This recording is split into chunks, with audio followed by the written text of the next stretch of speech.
The Abbasid Caliphate, a golden age. From Spain to India, their rule stretched. Scholars and artists flourished. Baghdad, the capital, shone bright. It was a center of learning and culture. The Abbasids, descendants of the Prophet Muhammad, took power in 750 AD. They ushered in an era of prosperity and knowledge. The world marveled at their achievements. This was the Islamic Golden Age. But like all empires, the Abbasids faced challenges. Internal strife and external threats tested their rule. Yet from these trials emerged great leaders. One such leader was Abdullah al-Qaim bi Allah. Abdullah was born into this world of power and prestige. His grandfather was the Caliph. He grew up in the heart of the Abbasid court. Abdullah received the finest education. He studied the Quran and the sciences. He learned from the best scholars and poets of the age. His mind was sharp and his spirit noble. He was known for his piety and wisdom. Abdullah was a man of deep faith. He prayed diligently and treated all with respect.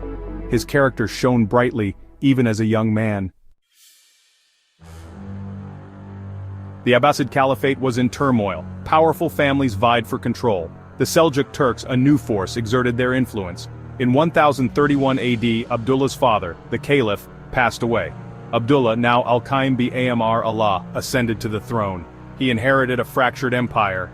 His task was daunting. He needed to restore order and unity.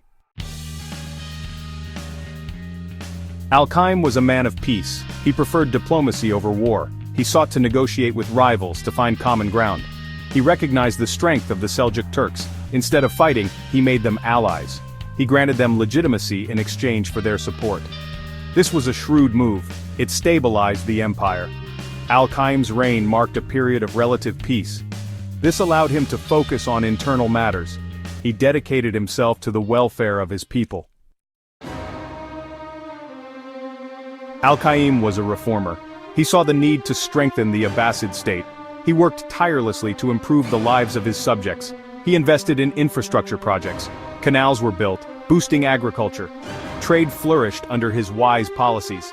He established hospitals and schools. His reign was marked by prosperity. He patronized scholars and artists. His court became a beacon of knowledge.